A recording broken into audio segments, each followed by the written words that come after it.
নামাজে হাত উঠানো যায়, রাফায়েদান যেটাকে বলা হয়, উনার মাযহাব এটা বৈধ আছেন। তো গৌস পাক হাম্বলি মাযহাবের ছিলেন, উনি রাফায়েদান করতেন। তো আপনাদের মুর্শিদাবাদেরই একজন মৌলভী, লামাযহাবী মৌলভী আমাকে হোয়াটসঅ্যাপ করেছেন যে আপনার একটা বক্তব্য শুনলাম যে বড় পীর আব্দুল কাদের জিলানী সুন্নি বেরেলভী ছিলেন। তো আপনি যেই কথা বলেছেন, তো আমি তিনার কিতাব হুনিয়াতুত তালেবিন, এই কিতাবের ফটো আপনাকে পাঠাচ্ছি, দেখেন তিনি সুন্নি ছিলেন না, তিনি আহলে হাদিস ছিলেন। আচ্ছা দলিল পাঠাও। ও দলিল পাঠালো রাফায়েদান করার, যে গৌস পাক রুকুতে যেতেন, রুকু থেকে মাথা তুলতেন, তো রাফায়েদান করতেন। আচ্ছা আমাদের মাযহাব চারটি আছে না জি? হাম্বলি মাযহাবে রাফায়েদান না করা সুন্নাত, এই হানাফি মাযহাবে, হাম্বলি মাযহাবে করা সুন্নাত। উনি হাম্বলি মাযহাবের ইমামে আহমদ বিন হাম্বল রাহমাতুল্লাহ আলাইহির তাকলিদ করতেন, মুকাল্লিদ ছিলেন, তাই তিনি রাফায়েদান করেছেন। তো গৌস পাক রাদিয়াল্লাহু তাআলা আনহু এটা পাঠালেন। তো আমি তাকে বললাম, শুনো, রাফায়েদান করার নামই কি আহলে হাদিস? জি, রাফায়েদান করার নাম যদি আহলে হাদিস থাকে আর রাফায়েদান না করার নাম যদি সুন্নি থাকে, তাহলে কান খুলে শুনে নাও, তিরমিজি শরীফের মধ্যে হাদিস, আবু দাউদ শরীফের মধ্যে হাদিস, নাসাই শরীফের মধ্যে হাদিস, আব্দুল্লাহ ইবনে মাসউদ রাদিয়াল্লাহু তাআলা আনহু বলছেন যে আমি কি তোমাদেরকে রাসূলুল্লাহর নামাজ শিখাবো না? সবাই বললেন অবশ্যই শিখান। হযরতে আব্দুল্লাহ ইবনে মাসউদ রাসূলুল্লাহ যেইভাবে নামাজ পড়তেন ওইভাবে নামাজ পড়ে দেখালেন, শুধু নিয়াত ব্যতীত পুরো নামাজে কোথাও হাত তুললেন না। জোরে বল সুবহানাল্লাহ। তাহলে কি বোঝা গেল? রাফায়েদান না করলে যদি সুন্নি হয়, তো মুহাম্মদ রাসূলুল্লাহ যেই আকীদা দিয়েছেন ওটা হচ্ছে সুন্নি আকীদা। বল সুবহানাল্লাহ। আমি ওকে বললাম, শুনো, আমি তোমাকে একটা দলিল দিচ্ছি। আলহামদুলিল্লাহ, আপনার বেইরুত লেবানন থেকে আমি একটি কিতাব কিনেছি, কয়েকটি কিনেছি, তার মধ্যে গৌস পাকের একটি কিতাব আমার কাছে আছে। যে কিতাবটির নাম হলো বাবা সিররুল আসরার ওয়া মাজহারুল আনওয়ার। কি নাম? সিররুল আসরার ওয়া মাজহারুল আনওয়ার। এই কিতাবের 7 নাম্বার পৃষ্ঠায় বড় পীর আব্দুল কাদের জিলানী নিজের একটা আকীদা প্রকাশ করেছে। একটি কথা মনে রাখবেন, আমাদের দ্বন্দ্ব হচ্ছে আকীদাকে নিয়ে। কি নিয়ে? আকীদাকে নিয়ে। আমাদের দ্বন্দ্ব নামাজকে নিয়ে না। কেউ যদি শাফি মাযহাবকে ফলো করে, রাফায়েদান করে, কোনো অসুবিধা নাই। আকীদা সুন্নি জামাতের মতো হতে হবে। আকীদা নবী এবং সাহাবার দেওয়া হতে হবে। নিজের বাপ দাদার তৈরি করা আকীদা যে মানবে, তারা আল্লাহর রস্সিকে ছেড়ে নিজের বাবার একটা ধর্ম চালু করে দেবে। বড় পীর আব্দুল কাদের জিলানীর সিররুল আসরার ওয়া মাজহারুল আনওয়ার, বেইরুত লেবাননের ছাপ, সেই কিতাবের 7 নাম্বার পৃষ্ঠা মৌলভীকে লামাযহাবীকে ফটো তুলে পাঠালাম আর বললাম এর অনুবাদ করে পাঠাও। ও তো অনুবাদও করতে জানে না। একটা কথা মনে রাখবেন, লামাযহাবীদের মধ্যে যত তাদের শাইখ আছে বেশিরভাগ হচ্ছে জাহিল। কেউ কাঠ মিস্ত্রি করতো, শাইখ হয়ে গেছে, কেউ রাজমিস্ত্রি করতো, শাইখ হয়ে গেছে, কেউ ঘাস কাটতো, শাইখ হয়ে গেছে, কেউ কম্পিউটার চালাতো, শাইখ হয়ে গেছে। আর এর জ্বলন্ত দলিল হচ্ছে যে আপনাদের মুর্শিদাবাদে একটা জলঙ্গিতে সিস্টার বেরিয়েছে, জানেন? জি, ব্রাদার রাহুল নামটা শুনেছেন? বিমল দাসের বেটা তিরঙ্গা দাস। এ কোনো মাদ্রাসায় পড়েনি। আর একটা মুনাজারা হয়েছে কয়েকদিন পূর্বে, দেখলাম লেখা আছে আখাজা, তো পড়ছে আখারা, মানে জকে র পড়ছে। তো এই রকম অবস্থা। সারা জীবন সুন্নাত বিরোধী কাজ করে কম্পিউটার দোকানে বসে দুটা বাংলা কিতাব পড়ে উল্টা পুল্টা যা শিখুক, দু একটা কিছু শিখে ওই এখন বড় শাইখ হয়ে গেছে। আরবি পড়তে জানে না, কুরআন পাকও দেখে পড়তে জানে না। তো ও বলছে আমি অনুবাদ করতে পারবো না। আমি যে অনুবাদ আমি করে দিচ্ছি, আমি তো জানি যে লামাযহাবীদের অনুবাদ করার ক্ষমতা নাই। আমি ওকে বললাম, শুনো, বড় পীর আব্দুল কাদের জিলানী এখানে হাদিস নিয়েছেন, ইন্না আউয়ালু মা খালাকাল্লাহুল কলম ওয়া আউয়ালু মা খালাকাল্লাহুল আকল ওয়া আউয়ালু মা খালাকাল্লাহু নূরি। বড় পীর আব্দুল কাদের জিলানী এখানে হাদিস নিয়েছেন 3টি। নিশ্চয় আল্লাহ সর্বপ্রথম কলম তৈরি করেছেন, নিশ্চয় আল্লাহ সর্বপ্রথম আকল তৈরি করেছেন, নিশ্চয় আল্লাহ সর্বপ্রথম নবীর নূর তৈরি করেছেন। জোরে বলুন সুবহানাল্লাহ।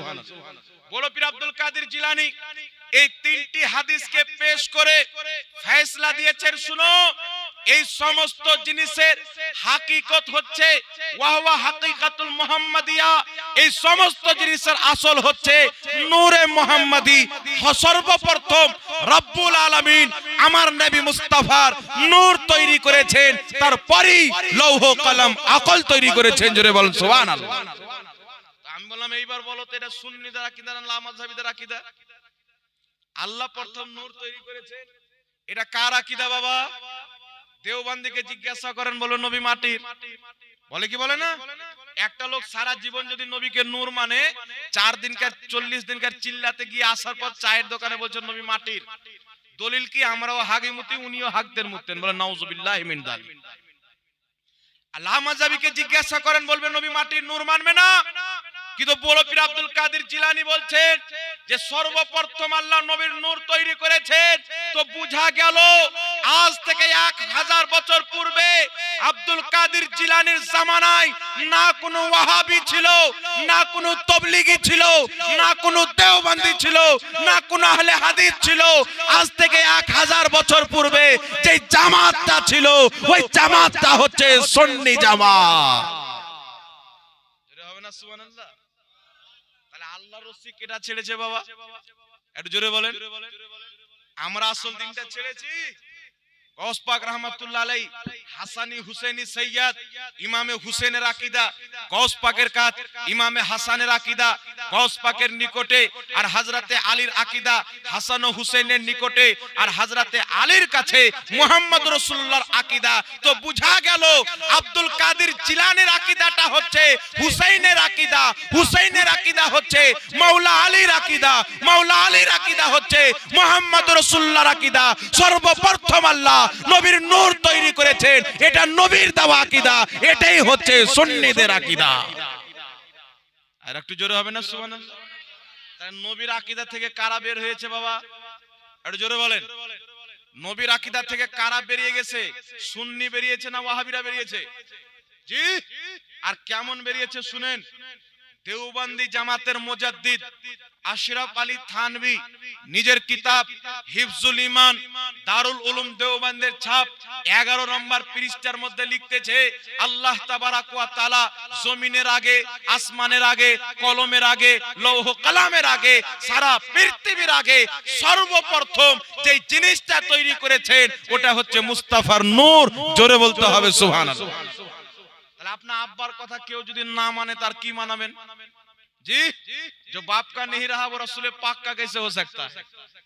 जी তাই বিরাদর ইসলাম শুনেন, শুধু তাই নয়, এটা তো দেওবন্দীদের মুজাদ্দিদ, তবলিগি জামাতীদের মুজাদ্দিদ বলছেন নবীর নূর প্রথম। এবার লামাযহাবী আহলে হাদিসদের গুরু মৌলভী ওয়াহিদুজ্জামা নিজের কিতাব, কিতাবটির নাম হচ্ছে হাদিয়াতুল মাহদি। লামাযহাবীদের গুরু নিজের কিতাব হাদিয়াতুল মাহদির 36 নম্বর পৃষ্ঠার মধ্যে বলছে, আল্লাহ তাবারাক ওয়া তাআলা কুল কায়নাতের পূর্বে সর্বপ্রথম যেই জিনিসটাকে সৃষ্টি করেছেন ওটা হচ্ছে মুস্তাফার নূর। একটু জোরে বলতে হবে সুবহানাল্লাহ। তাহলে কি বুঝা গেল?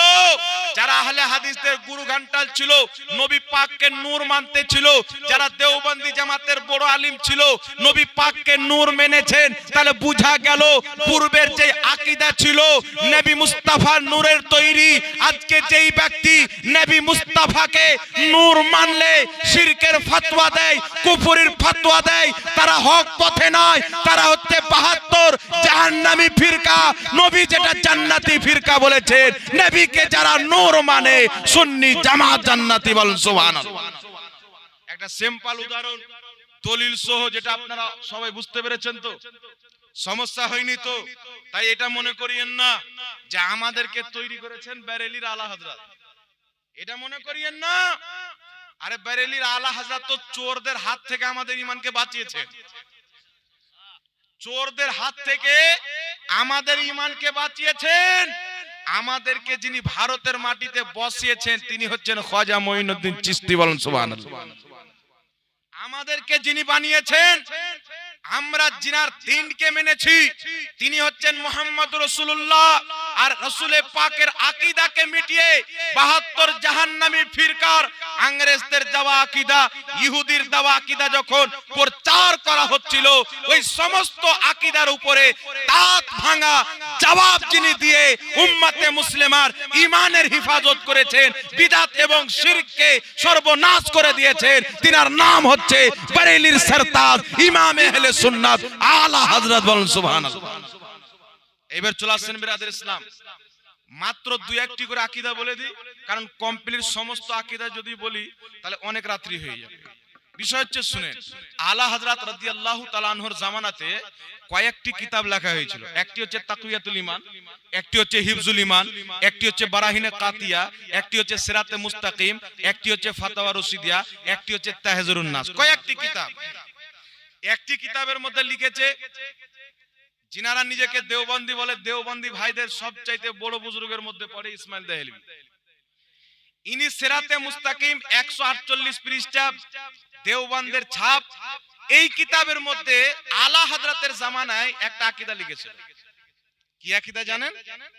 যে নামাজের মধ্যে যদি জেনার চাইতে স্বামী স্ত্রীর মিলনের স্মরণ চলে আসে তো উত্তম, নামাজ হয়ে যাবে।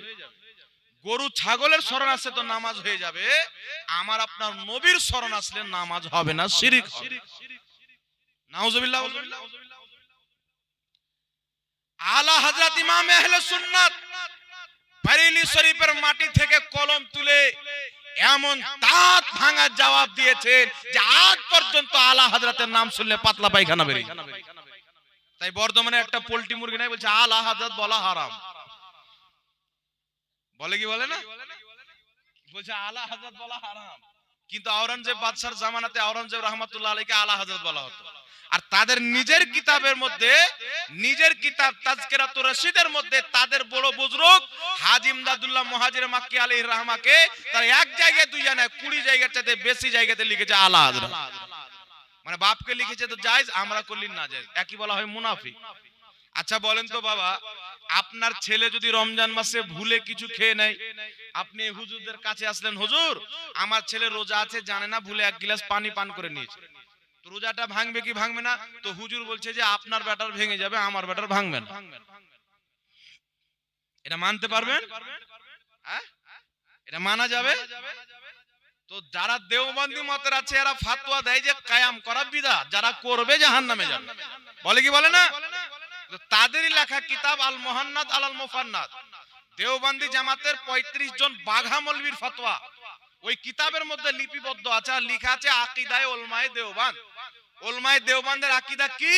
তো কিয়ামের ব্যাপারে ওই কিতাবের 71 নাম্বার পৃষ্ঠার মধ্যে লিখতেছে যে নবী পাক সাল্লাল্লাহু আলাইহি সাল্লামের ইজ্জতের জন্য, আজমাতের, জালালতের, শান ও শওকাতের খাতিরে কিয়াম করা, দাঁড়িয়ে সালাত ও সালাম পাঠ করা, এটাকে অস্বীকার করা ভুল, কারণ অসংখ্য ইমামগণ এটাকে মুস্তাহাসান উত্তম কাজ বলেছেন। জোরে বলতে হবে সুবহানাল্লাহ। তাহলে বলেন তো বাবা, ওনাদের 35 জন মৌলবী বলছেন এটাকে উত্তম কাজ, এটাকে অস্বীকার করা ভুল, আর এরা বলছে করলে জাহান্নামে যাবে, তাহলে তাদের ফাতোয়া অনুযায়ী তাদের বাপ দাদা কোথায় গেছে? জি, এটা তো এরকম হয়ে গেল না যে আমাদের মৌলবী নামাজ পড়ে রহমাতুল্লাহ আলাইহি, আপনাদের লানাতুল্লাহ আলাইহি, কেমন করেন? মানে আপনার বেটা রোজা অবস্থায় ভুলে খেললো, রোজা ভেঙে গেল, আর আমার বেটা খাচ্ছে তো ভাঙবে না। একে বলে মুনাফিকি ফতোয়া। কি বলে? জি। আর দেওবন্দ মাদ্রাসার যিনি প্রতিষ্ঠাতা কাসিম নানওতাবি সাহেবের পীর হাজী ইমদাদুল্লাহ মুহাজির মাক্কি নিজের কিতাব ফয়সলা হাত মাসআলার মধ্যে লিখছেন, আমি নিজেই প্রত্যেক বছর নিজের বাড়িতে মিলাদ দিই, আর মিলাদের শেষে নিজেই কিয়াম করি। বলেন সুবহানাল্লাহ। লাগান দেখি ফতোয়া, তখন চুচারা বাহানা করবে, এই জন্য করতেন, এই জন্য করতেন, ওই যে এই জন্য করতেন, আমরা ওই জন্য করি। বুঝতে পারছেন? ও যেই জন্য করতেন ওই জন্য আমরাও করি। ওকে তোমরা যেইভাবে জাহান্নাম থেকে বাঁচাইতে চাও আমাদেরকেও বাঁচিয়ে নাও, নাকি বলে? তো উনার বেলা জায়েজ বানিয়ে নাও ঘুরিয়ে ঘাড়িয়ে, আর আমাদের বেলা ঘুরিয়ে ঘাড়িয়ে না জায়েজ বানাও। এটা দোগলা ফতোয়া কোনো মৌলবি দিতে পারে না। যারা হক আলিম হবে একটাই ফতোয়া দিবে, অন্তরে যেটা থাকবে জবানে সেটা থাকবে। কারণ আমার নবী বলেছেন যারা দুই মুখী ব্যক্তি, অন্তরে কিছু মুখে কিছু, এই রকম ব্যক্তি আল্লাহর দরবারে অপছন্দনীয় ব্যক্তি। বলেন সুবহানাল্লাহ। এইবার চলে আসেন বাবা, আর কয়েকটি মাসলা আপনাদের সম্মুখে উপস্থাপন করি। এই যে কিয়ামের কথা চলে আসলো, একটু বলে দিই যে একটা মৌলবি বেরিয়েছে, বলছে আমার কাছে কায়াম করা হারাম। আর একটা বক্তব্য শুনলাম, ওই গাধা মৌলবীর বলছে যে ইয়া নবী সালাম আলাইকে আগের নাম পরে সালাম চলবে না। কেন? বলছে বুখারী শরীফের হাদিস আসসালামু কাবলাল কালাম, আগে কালাম, আগে সালাম, তারপরে কালাম। তো আগের নাম পরে সালাম চলবে না। কিন্তু একটা চিন্তার বিষয় যে হাদিসটা বুখারী শরীফে নাই। কেউ যদি দেখিয়ে দেয় যে বুখারী শরীফে আছে, যেই মৌলবী গাধা বলেছে ওই গাধাটাই যদি দেখিয়ে দেয় তো আমি 5 লাখ টাকা পুরস্কার দেব। বুখারীতে নাই, এই হাদিসটা হচ্ছে তিরমিজি শরীফে। তিরমিজি শরীফে ইমাম তিরমিজি লিখেছেন আসসালামু কাবলাল কালাম হাদা হাদিসু মুনকার, আগে সালাম তারপরে কালাম, এই হাদিসটা সহিহ নয়, মুনকার হাদিস। জোরে বলেন সুবহানাল্লাহ। একটা সহিহ হাদিস আমি দিয়ে দিচ্ছি, শারফে মুস্তাফা কিতাবের মধ্যে হাদিস, হাদিসটি কি এবং তারিখে জুরজানের মধ্যে ইমাম জুরজানি হাদিসটিকে উল্লেখ করেছেন। হাদিসটি কি? আমার আপনার নবী সাল্লাল্লাহু তাআলা আলাইহি ওয়া আলিহি ওয়াসাল্লামের নিকটে মালকুল মউত এসেছেন, আসার পরে বলছেন ইয়া রাসূলুল্লাহ ইয়া হাবিবাল্লাহ, আল্লাহ পাক আমাকে পাঠিয়েছেন যেন আমি আপনার আত্মা কবজ করে নিয়ে যেতে পারি। কিন্তু আল্লাহ পাক বলেছেন ইসরাইল আগে গিয়ে আমার নবীর কাছে অনুমতি চাইবে, যদি আমার নবী অনুমতি দেয় আত্মা কবজ করবে, যদি অনুমতি না দেয় আত্মা কবজ করবে না। এমনি সময় জিবরিল আমিন অবতরণ করেছেন। জিবরিল আমিন আমার নবীর দরবারে সঙ্গে সঙ্গে নাজিল হয়ে বলছেন ইয়া মুহাম্মদ আলাইকাস সালাম। জোরে বলতে হবে সুবহানাল্লাহ, আর একটু জোরে বলতে হবে সুবহানাল্লাহ। জিবরিল আমিন বলছেন ইয়া মুহাম্মদ আলাইকাস সালাম। আমার নবী বলছেন না জিবরিল আগের নাম নিয়ে পরে সালাম করছো, তোমার ভুল হয়ে গেছে। বরং আমার নবী বলছেন ওয়া আলাইকুমুস সালাম। আমার নবী উত্তর দিয়ে প্রমাণ করে দিলেন কিয়ামতের সকাল পর্যন্ত যারা আগে ইয়া নবী বলবে পরে সালাম বলবে সুন্নাত জিবরিলের হবে। আগে ইয়া রাসূল বলে পরে সালাম করবে, জিবরিলের সুন্নাতে আমল হবে। আগে ইয়া হাবিব বলে পরে সালাম করবে, জিবরিলের সুন্নাতে আমল হবে। কিয়ামত পর্যন্ত যারা ইয়া নবী সালামু আলাইকা পাঠ করবে এটা অবৈধ হবে না, জিবরিলের হাদিস দ্বারা প্রমাণিত হবে। বলেন সুবহানাল্লাহ। একটা দলিল হলো হাদিস। এইবার চলে আসেন 1150 বছর পূর্বে কমবেশ ইমাম বাইহাকি রাহমাতুল্লাহ আলাইহি হাদিসের কিতাব লিখেছেন দালাইলুন নবুয়াত। কিতাবটি লেবাননের ছাপ। আলহামদুলিল্লাহ আমার কাছে কিতাবটি আছে। এই কিতাবের 5তম খণ্ডের মধ্যে একটি হাদিস, একজন ব্যক্তি নবী পাক সাল্লাল্লাহু আলাইহি সাল্লামের দরবারে এসেছেন, সাহাবী। আসার পরে বলছেন ইয়া রাসূলুল্লাহ আলাইকাস সালাম। জোরে বলেন সুবহানাল্লাহ। আগে ইয়া রাসূলুল্লাহ পরে সালাম। শুধু তাই নয়, আজকের কালকের ফতোয়া না, কমবেশ 1250 বছর পূর্বের লেখা কিতাব আত-তানবিহুল গাফিলিন বিআহাদিসে সাইয়্যিদুল মুরসালিন, লেখকের নাম ইমাম সামারকান্দি রাহমাতুল্লাহ আলাইহি, যিনাকে সবাই মানে। আজ থেকে 1250 বছর পূর্বে নিজের এই কিতাব আত-তানবিহুল গাফিলিনের মধ্যে তাশাহুদের বয়ান করতে গিয়ে লিখছেন আসসালামু আলাইকা আইয়ুহান নবী, ইয়ানি ইয়া মুহাম্মদ আলাইকাস সালাম, অর্থাৎ ইয়া নবী সালামু আলাইকা। ইমাম সামারকান্দি 1250 বছর পূর্বে বলছে আমরা যে নামাজের মধ্যে পড়ি আসসালামু আলাইকা আইয়ুহান নবী, এটাই হলো ইয়া নবী সালামু আলাইকা। জোরে হবে না সুবহানাল্লাহ? তাহলে ফতোয়া 1250 বছর পূর্বের চলবে না আজকের গাঁজাখড়ি ফতোয়া চলবে বাবা? আর জোরে বলেন না। আমার নবীর সামনে জিবরিল বলছেন ইয়া মুহাম্মদ আলাইকাস সালাম। আমার নবী বুঝলেন না আগে নাম দিয়ে পরে সালাম চলবে না। আর নবীর গুনহেগার উম্মত 1450 বছর পরে সে নবীর চাইতে বেশি দিন বুঝে গেল। একই বলে পরকাল হারানো, ইহকাল জোগানো, পরকাল হারানো, না কি বলেন বাংলাতে আপনারা? একই বলে। আমার নবী মুস্তাফা যেহেতু সমর্থন করেছেন কিয়ামতের সকাল পর্যন্ত শুধু বাংলাদেশ ভারত না সারা পৃথিবীর মৌলবি যদি দাড়ি টুপি ছেড়ে ফতোয়া দেয় ইয়া নবী বলে সালাম দেওয়া যাবে না, তাদের ফতোয়াকে লাথি মেরে দিতে হবে, মুহাম্মদ রাসূলুল্লাহর ফতোয়া মেনে নিতে হবে। জোরে বলেন সুবহানাল্লাহ। আর নবীর ফতোয়া যদি এক পাল্লাতে রাখেন আর সারা পৃথিবীর ফতোয়া যদি এক পাল্লাতে রাখেন, এই কার ফতোয়া ভারী? কার ফতোয়া ভারী বলেন? নবী মুস্তাফার ফতোয়া ভারী হবে। কেন জানেন? আমার নবীর মতন আলিম কেউ কিয়ামত পর্যন্ত হতে পারে না। একটু জোরে বলেন না সুবহানাল্লাহ। আর কিয়ামত তো কিয়ামত, আমার নবীর মতন আলিম পূর্বে হয়নি। শুনেন, আমার আপনার নবী পবিত্র মেরাজের রাত্রে রওনা দিয়েছেন মসজিদে আকসা। কোথায় রওনা দিয়েছেন? জোরে বলেন। মসজিদে আকসা রাসূল করিম যাচ্ছেন, সমস্ত নবী উপস্থিত আছেন। আমার আপনার নবীর অপেক্ষায় নামাজ পড়ানোর যখন বাড়ি আসলো, নামাজ পড়ানোর নাম্বার যখন আসে, ইসলামের নিয়ম কি উলামায়ে কেরাম আছেন জিজ্ঞাসা করবেন। শরীয়তের নিয়ম হচ্ছে যেই ব্যক্তি সবচাইতে বেশি শুদ্ধ করে কোরআন তেলাওয়াত করতে জানে, কিরাত করতে জানে, ইমামের হকদার হবে ওই ব্যক্তি।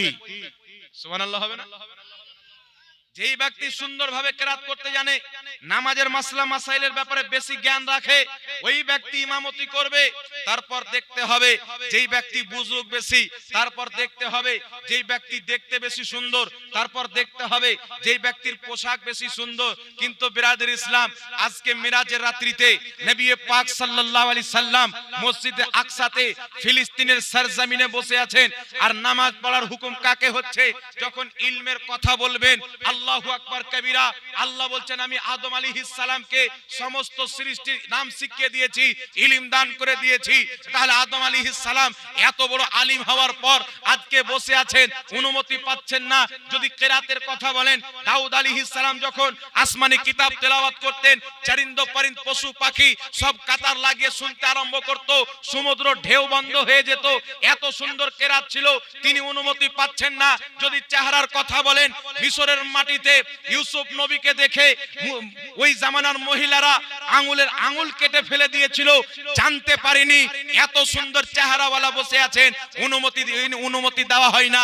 ওই জমিনে যদি বুজরুগ দেখতে চান, ইব্রাহিম আলাইহিস সালামের মতন বুজরুগ পয়গম্বর আছেন, তিনাকে অনুমতি দেওয়া হয় না। এক থেকে এক পয়গম্বর, সবাই লাজবাব, সবাই অতুলনীয়, সবাই আমাদের মাথার তাজ, কিন্তু অনুমতি কেউ পায় না। যখন নামাজ পড়ার অনুমতি দেওয়ার বাড়ি আছে, একমাত্র মা আমিনার লাল আব্দুল্লাহর নয়নতারা সুন্নিদের নবী নবী মুহাম্মদ রাসূলুল্লাহ পাচ্ছে। বলেন সুবহানাল্লাহ। আমাদের নবী অনুমতি পাচ্ছেন, কারণ যদি ইউসুফ আলাইহিস সালামের চেহারাকে দেখে মহিলারা আঙ্গুল কেটে থাকে, তো আমার আপনার নবীর চেহারাকে দেখে আরবের যুবকরা নিজের গর্দান কাটিয়ে দিয়েছেন। জোরে বলেন সুবহানাল্লাহ। তাই আলা হযরত বলছেন, हुस्ने यूसुफ पे कटी मिस्र में उंगलियां, सर कटाते हैं तेरे नाम पे मर्दाने अरब। आला हजरत বলছেন, ইয়া রাসূলুল্লাহ, ইউসুফ আলাইহিস সালামের চেহারাকে দেখে মিশরের মহিলারা নিজের আঙ্গুল কেটে দিয়েছে, আপনার চেহারাকে দেখে আরবের যুবকেরা জিদ্দর ময়দানে নিজের গর্দান কাটিয়ে দিয়েছেন। বলেন সুবহানাল্লাহ। যদি ইলমের কথা বলেন, হযরতে আদম আলাইহিস সালাতু ওয়াস সালামকে সমস্ত সৃষ্টিগুলোর নামকে আল্লাহ শিখিয়ে দিয়েছিলেন, কিন্তু আমার আপনার নবীর ব্যাপারে আল্লাহ বলছেন ওয়া আল্লামাহুল বায়ান, ইয়ানি মা কানা ওয়া মা আলিমে মা কানা ওয়া মা ইয়াকুন। আল্লাহ বলছেন যে আমি আমার নবীকে যা কিছু হয়েছে, যা কিছু হবে, এই সমস্ত জ্ঞান শিখিয়ে দিয়েছি। আদমের জ্ঞান, ইব্রাহিম নবীর জ্ঞান, মুসা নবীর জ্ঞান, প্রত্যেক নবীর সৌন্দর্যকে, প্রত্যেক নবীর জ্ঞানকে, প্রত্যেক নবীর ইলমকে, প্রত্যেক নবীর বুজুর্গিয়াতকে, প্রত্যেক নবীর তাকওয়াকে, প্রত্যেক নবীর মুজিজাকে, প্রত্যেক নবীর খুবিকে, প্রত্যেক নবীর সৌন্দর্যকে, প্রত্যেক নবীর আখলাক ও আদাবকে, প্রত্যেক নবীর চরিত্রকে যদি এক জায়গাতে জমা করা হয়, ওই ব্যক্তির নাম হবে মুহাম্মাদুর রাসূলুল্লাহ। জোরে বলতে হবে সুবহানাল্লাহ। তাহলে বিরাদর ইসলাম, আমার আপনার নবী সাল্লাল্লাহু তাআলা আলাইহি ওয়াসাল্লাম কি হচ্ছে? ইমাম, ইলমে লাজবাব, জ্ঞানে লাজবাব। তাহলে আমার নবীর বিরুদ্ধে কেউ যদি ফতোয়া দেয় যে আগে নাম পরে সালাম চলবে না, তাহলে নবীর হাদিসটা মানব না, গাঁজাখোরের কথা মানবো? এ কালাম কাকে বলে এটাও জানে না। ইয়া নবীকে মনে করছে কালাম। নেদার মুনাদা কাকে বলে, কালাম কাকে বলে? এই যে আরবি গ্রামারের নহ সারফের জ্ঞান যদি না থাকে, তাহলে একে কি বলবে? আর কি শুনেন, আর একটা যুক্তি দেওয়া হয়, একটা কলকাতার ভেড়া যুক্তি দিয়েছে। জি, যুক্তি হচ্ছে আল্লাহ পাক কুরআন পাকে যখনই বলেছেন ইয়া আইয়ুহান নবী, আর আমরা বলছি ইয়া নবী, তাহলে কোরআনের বিরুদ্ধে হলো না? যুক্তি দেখেন, এরা বলছে আমরা সহি হাদিস মানে, আর প্রত্যেকটা কথাই যুক্তি। এমন এমন যুক্তি দেয় যে এই যুক্তি ও শিখেছে তো ইবলিসের কাছ থেকে। আল্লাহ যখন ইবলিসকে বললো যে এই ইবলিস তুই সাজদা কেন করলি না, তো ইবলিস বলছে আমি আগুনের তৈরি, আদম মাটির তৈরি, মাটি চাইতে আগুন, আগুন উত্তম, আমি আগুন হয়ে মাটিকে কি করে সাজদা করব? এই সেম যুক্তি এদের কাছে আছে। আল্লাহ বলছেন ইয়া আইয়ুহান নবী মানে হে সম্মানিত নবী, আর আমরা বলি ইয়া নবী মানে এই নবী, এই নবী বলে নাউজুবিল্লাহ। ইয়া নবীর অর্থ এই নবী কিয়ামত পর্যন্ত কোনো ডিকশনারিতে কেউ বাংলাতে দেখাতে পারবে না। ইয়া নবীর অর্থ হচ্ছে বাংলাতে হে নবী, আর ইয়া আইয়ুহান নবীর অর্থ হে সম্মানিত নবী, এটাও কোনো লা মাযহাবী দেখাতে পারবে না আমার বেঁচে থাকা পর্যন্ত চ্যালেঞ্জ। ইয়া আইয়ুহান নবীর অর্থ হচ্ছে হে নবী। আপনি দেখলেন খুলে কোরআন, স্পষ্ট বাংলা কোরআন দেখেন, ইয়া আইয়ুহান নবী যেখানে আছে ওর অর্থ আছে হে নবী, ইয়া নবীর অর্থ হে নবী। তো আমি একটা গ্রামার বলে দিই, যে গ্রামার সম্পর্কে লা মাযহাবীদের এদের কোনো জ্ঞান নাই। কিতাবটির নাম হচ্ছে শারহে জামি। এখানে যত উলামায়ে কেরাম আছেন এই কিতাবটাকে সবাই পড়েছেন। এই কিতাবের মধ্যে লেখা আছে ইদা ক্বালা ইয়া রাজুলু ফামানাহু কামানা ইয়া আইয়ুহার রাজুল, কোন ব্যক্তি যদি ইয়া রাজুল বলে, ইয়া রাজুলের যেটা অর্থ হয় ইয়া আইয়ুহান নবীর সেটাই অর্থ হয়। জোরে বলতে হবে সুবহানাল্লাহ। ইয়া রাজুলের অর্থ যেটা হয় ইয়া আইয়ুহার রাজুলের অর্থই সেটা হয়, ইয়া নবীর অর্থ যেটা ইয়া আইয়ুহান নবীর অর্থই সেটা। বা কাসরাত ইস্তেমাল অধিকাংশ ব্যবহার হওয়ার কারণে ইয়া আইয়ুহান নবীকে গ্রামারের দ্বারা ইয়া নবী করা হয়েছে। কেউ যদি ইয়া নবী বলে তার ইয়া আইয়ুহান নবী বলা হলো। জোরে বলতে হবে সুবহানাল্লাহ। তা এই মৌলবীদেরকে আবেদন করব যে গাঁজা খেয়ে ফতোয়া দিও না, পড়ে ফতোয়া দাও। কমসে কম শারহে জামি খান পড়ো। তোমাদের মাদ্রাসায় পড়ানোর মতন যোগ্যতা যদি না রাখে তো আমাদের মাদ্রাসায় ভর্তি হয়ে যাবে। বেশি টাইম লাগবে না, 3 মাসের কোর্স করাবো, সব রকম গ্রামার শিখিয়ে দেবো ইনশাআল্লাহ। জি, তাই বিরাদর ইসলাম নিজের ঈমানকে বাঁচিয়ে রাখবে। আর ইয়া নবী, ইয়া নবী বলা সুন্নাতে সাহাবা। জোরে বলেন না সুবহানাল্লাহ।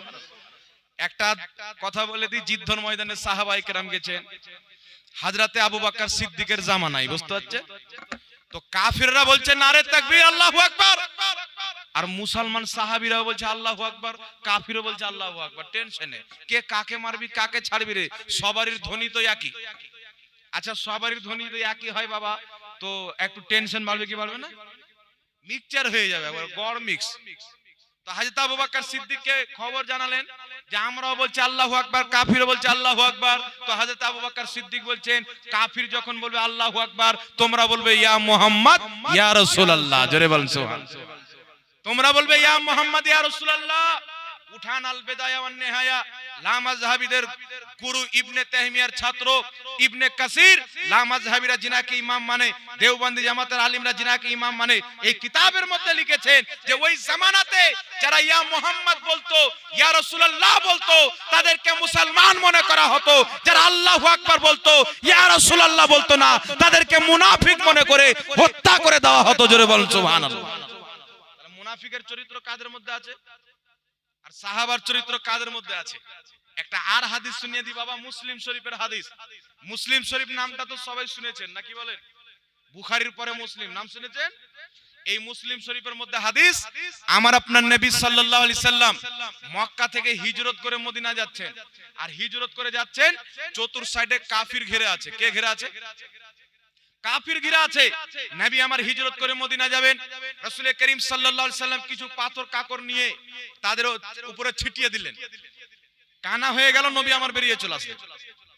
হিজরত করে রাসূল পাক সাল্লাল্লাহু আলাইহি ওয়াসাল্লাম মদিনাতে প্রবেশ করবেন। তো মদিনার সাহাবায়ে কেরাম বাচ্চা গোলামদের সবাইকে নিয়ে রাস্তাতে মিছিল বের করেছেন। সুবহানাল্লাহ। আরে জোরে বলেন না সুবহানাল্লাহ। মিছিল বের করেছেন। তো সাবারির জামানে কি আছে জানেন? মুসলিম শরীফের হাদিসের শব্দ, ফাসাইদার রিসালো ফাসাইদার রিজালো ওয়ান নিসাও ফাওকাল বুয়ুত তাফাররাকাল গিলমানু ওয়াল খুদামু ফিত তুরুক ইউনাদুনা ইয়া মুহাম্মদ ইয়া রাসূলুল্লাহ। জোরে বলতে হবে সুবহানাল্লাহ। মুসলিম শরীফের হাদিস, বেশি দূর যেতে হবে না, উঠান মুসলিম শরীফের হাদিস। সাহাবায়ে কেরাম স্লোগান দিয়েছিলেন বাচ্চা বাচ্চা পর্যন্ত, ইয়া মুহাম্মদ, ইয়া রাসূলুল্লাহ। তো বুঝা গেল নবী পাককে ইয়া নবী বলে, ইয়া হাবিব বলে, ইয়া রাসূল বলে, ইয়া রাসূলুল্লাহ বলে, ইয়া মুহাম্মদ বলে সম্বোধন করা এটা সুন্নাতে সাহাবা।